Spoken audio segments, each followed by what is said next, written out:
Hello everyone.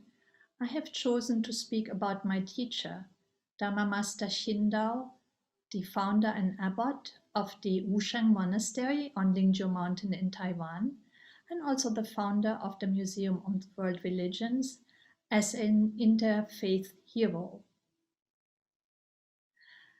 A hero is a person who faces and overcomes challenges with courage, creativity, and grace. There are many challenges on the spiritual path, and it would not be possible to find an interfaith hero who is not at the same time a hero in his or her own faith tradition. Master Hsin Tao has created a monastery where more than 100 monks and nuns dedicate their lives to spiritual practice and altruistic services on a daily basis, where countless lay disciples from different parts of Asia, Europe, and the US also find a spiritual home and direction. And in addition, Shifu has created another sacred space. Shifu means teacher, this is how we call him. So Shifu has created another sacred space, a platform to foster understanding, respect, and love among religions, and to launch worldwide interfaith initiatives from the museum basis. Shifu, Master Hsin Tao, was born in 1948 in Burma, what was then called Burma, nowadays Myanmar, to ethnic Chinese parents. He became an orphan at age 4, and joined as a child soldier. He joined the army at age 8. Eventually, he came to Taiwan, continued there in a military school, and became a monk, ordained as a monk at age 25. But not content to stay in a monastery, he chose to do his own spiritual practice in graveyards, meditating up to 16 hours a day to find an answer to this question that had really moved him since his childhood, or the experiences as a child soldier. Why is there so much suffering in this world? Is there anything that we can do about that? I met him at that time. It was in 1980 actually, when I was a student of Chinese culture and language at the Shifan University in Taipei. And Shifu was meditating in a small hermitage in a place called Ilan on the east coast of Taiwan, near a beautiful little lake. What attracted me to this young master was his charisma, a clarity, a sense of peace that deeply impressed me when I met him the first time, and which made me to come back during weekends to learn more from this young master about his Buddhist practice and teaching. And I would notice that when I returned to my busy and bustling student life in Taipei, that some of that inner peace and clarity I was also able to bring with me back to Taipei at that time. In Chan or Zen, which is the tradition that Shifu is teaching to his students, we speak about a tradition that is beyond words and concepts, which is directly pointing to the human spirit or the human heart or mind, which is one and the same word in Chinese, heart and mind. Using direct pointing methods. And I want to give you one example of this to perhaps better understand what originally attracted me so to come back to the monastery and learn, or to the hermitage and learn more from Shifu. So one day I came and I brought some flowers and some fruit as a gift for Shifu. And he took them from my hands and placed them on a little altar in the sacred space. And on that altar was seated a white-clad figure that to me looked like almost the Virgin Mary. But I didn't know what this was, and I had read in books about Zen Buddhism that you do not have any kind of idol worship in Buddhism. And so I asked Shifu, why are you putting my flowers and the food in front of this figure? I've read that in Buddhism, in Chan Buddhism, you do not worship idols. And he said to me with this wide smile, he said, this is not an idol. This is you. This is you. Of course, there was no way that I could understand what he meant by this. And it bewildered me and raised many questions in my mind. What does he see in a person? What does he mean, this is you? What do I have in common with this white figure seated on the altar? And then later, Shifu explained to me that this is a Bodhisattva Guanyin, the Bodhisattva, the sacred being of great compassion, and that our own true self is this boundless compassion towards all living beings, towards all things, and that Buddhist practice is to realizing this our own true being. And sometimes for his Western students, Shifu speaks about this inner self that we have, which is also in Buddhism called our own true face before even our parents gave birth to us. That this true face that is beyond all words and concepts, and that is beyond all letters, that can only be pointed towards, but never really fully grasped or described because it is ineffable. That this is also, that this for Western students, he would say this is the divine spirit, or this is God's spirit, and you have to discover its eternity. So Shifu himself took great pains to discover this own true self in himself. Not only did he meditate for 10 years in a graveyard, but he also spent subsequently 2 years in a cave on Lingjiu Mountain, the east coast in Taiwan, in the mountains where now the monastery is located, doing a strict fast where he would only take 2 pills of a Chinese herbal medicine every day and a little bit of water. And during this fast, of course, he lost so much weight so that in the end, as he describes it, his bare bones would rub the ground where he was sitting, and that he was in a lot of pain. But this pain for him was a vehicle also towards realization, because one day he realized that even though he is in pain, that which realizes that he's in pain, that itself, that can realize, is never in pain. So that which realizes that we are in pain itself is free from pain, itself is free from life and death, as Shifu describes it to us. And all of his teaching is geared towards leading students to this realization of this eternal self of ours that is boundless compassion, that is empty, as we say in Buddhism, empty of narrow ego concerns, that there is no intrinsic self, and that it's totally geared towards helping all beings alleviate their own suffering and realizing their own true self. Now, during his meditation in the graveyards, Shifu realized that human beings are plagued by what he calls a spiritual blindness, that they do not see our interconnectedness, the deep interconnectedness of all existing life forms in the universe, and that all conflicts and wars are created because of this deep kind of ignorance. And so he decided to create the Museum of World Religions, surprising his followers with this new plan, because none of the followers had any experience in museums or museum studies. And why create such a museum?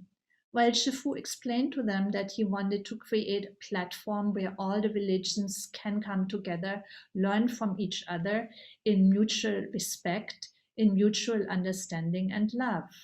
So in 1985, Shifu and nuns set out to travel all over the world to meet with religious leaders and communities, to learn from already existing museums that had a museum as a topic, like the Museum of History, of Religious History in St. Petersburg, for example, or the St. Mangos Museum of World Religions, to form some concept about how this museum could be thought about and how it could be created. And interestingly, when Shifu and the nuns returned from their trips, they would share all their experiences with their friends and adherents, so that the disciples of Dharma Master, also the population in Taipei, those who were interested in what he was trying to achieve, were always informed and could support this great effort of creating a museum of world religion, which the adherents, when they supported it financially. Actually, they donated 66 million US dollars towards the effort, which they conceived as their own gift as a Buddhist community to the world, to further understanding between religions and to further world peace. When Shifu was ready to seriously start building the museum, he hired a team of Harvard scholars under the guidance of Professor Lawrence Sullivan, who was then the director of the Center for the Study of World Religions at Harvard University, and also the Valve Applebaum Company, which is a very well-known design company that, for example, also created the Holocaust Museum in Washington to steer this new project towards its realization. And I was fortunate enough already to join these early museum meetings and learn more about Shifu's vision of the museum as a place that would really help religions to enter into dialogue with each other. The museum opened in 2001, in November of 2001, and we are looking forward towards our 20th anniversary this coming November. But on September 11, the whole world was shaken up by the events that started with the destruction of the Buddhist statues in Bamiyan, and then, of course, the sad events of 9/11 in New York. And people were at the time afraid of flying, understandably so. But we had nevertheless more than 200 religious leaders, museum specialists, journalists, professors of religion, and so on, to attend the grand opening of the museum in Taipei, because everybody at that time felt that interfaith dialogue, interfaith work is so important, especially with view to the great tensions that existed then between religions and that still continue to exist. So the museum was created as a place, as I said, to create understanding between the religions, and as a consequence of, or 9/11 inspired Shifu to give life to a series of Buddhist-Muslim dialogues, saying that we have to enter more deeply in dialogue with the Muslims. So he sponsored a series of Buddhist-Muslim dialogues that is ongoing and has been held in 16 different countries so far. This year we are planning a Buddhist-Muslim youth dialogue. We had one of those also at the UN in New York. So these dialogues seem to be in view of the recent events in Afghanistan again, of really great importance, and they continue to be held at different places and times. The museum itself in Taipei attracts more than 50,000 visitors a year.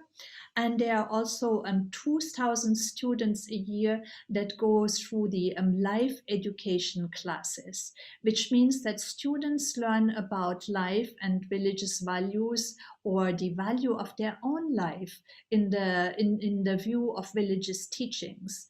They learn to care for each other, they learn to care for their families, and they learn to care for the greater community, realizing that our life is a unique gift that is, according to Buddhist understanding, mainly meant to be devoted to others, to go on the, travel on the Bodhisattva path. And that is also the vision behind the museum. The museum is actually based on the teaching of the Avatamsaka Sutra, the story of a young pilgrim who is visiting 53 different teachers from different traditions, 53 good friends who help him to advance on the path towards enlightenment, to the realization that, or to the vision that everything in the universe, as I said before, is deeply interconnected. And it's Shifu's great hope that we humans will realize this interconnectedness, how much we are dependent on each other, and how much we are dependent on the earth to survive and to live and thrive together. So while the museum is sponsoring or is fostering respect and love and understanding, Shifu, after 20 years of sponsoring and participating in organizing interfaith dialogues and participating in interfaith conferences, we were participants of the first Cape Town conference of the Parliament of the Chicago Parliament in 1999, followed by all the other parliament meetings after that. Shifu was also a member of the Summit of Religious Leaders at the UN in the year 2000. Is also very active in interfaith dialogue with the Vatican, hosting conferences at our monastery. Or, of course, he is a member of the Elijah Interfaith Institute, and we have also hosted a meeting of the Interfaith Institute at our monastery and museum. So in addition to being active in this interfaith world, which is very and interfaith work, Shifu has realized that now that our Earth is facing a grave climate crisis, that we have to do more to actually love the Earth, as he says. And so the latest project that also demands a lot of courage is a university for life and peace, which was originally planned in Myanmar. The place where Shifu was born, as a gift to give back to the people of Myanmar, but also to really help solve our ecological crisis. So this project, the University of Life and Peace, started out of another smaller project, which is a school for children in Myanmar. We now have about 400 to 500 children that are involved in this school, and that school is connected with an organic farm. So the University for Life and Peace is again an interface effort, both in Myanmar and beyond, where universities from Europe and the US are also engaged, to create a space for students, young leaders, to learn about the climate crisis, to learn about technological methods to address it effectively, but more deeper than that, to learn about the deep origins of the crisis and to find a spiritual approach to ecology, realizing the deep interconnectedness of all of our lives with the life of the earth. So a combination of deep ecology and spiritual ecology. This is our latest project. We already had 3 winter schools that were held international. The last one, because of Corona, on internet. And at the end of that winter school, this past February, unfortunately, the coup happened in Myanmar. But the planning for this effort to plant the seeds of interfaith, but also of compassion, but also of love for the earth, and the knowledge of how to solve our present crisis. This is the latest project of Shifu, which demands a lot of effort and courage again. So if I can summarize what I have learned in from Shifu in all these different, in these 20 years that I was gifted to be his students and also help him with his work, whether it's teaching meditation in Western countries, or whether organizing conferences, or being part of a dialogue that we actually now have between scientists and the Vatican on the ecological crisis. What deeply has impressed me knowing Shifu for more than 40 years is that it really takes, on the one hand side, great courage to explore the depths of our own being, which Shifu has done in such a radical way, meditating in graveyards and in the cave. But that it takes just as much courage to work towards the realization of the daunting tasks that call upon us as part of this exploration process. In Buddhism, that process is described as saving oneself by saving others. So, an expression which really describes the way of the Bodhisattva, whose path is based on the vow never to rest until all beings have been liberated from suffering, where it is clear that the suffering of others, even the suffering of the earth, is our own suffering. And I think more and more of us have come home to this painful reality. So it's the genius of the religious leader not only to visualize the concrete task at hand on this path, but to also touch and inspire the wider community to walk on this path together. Thank you for listening.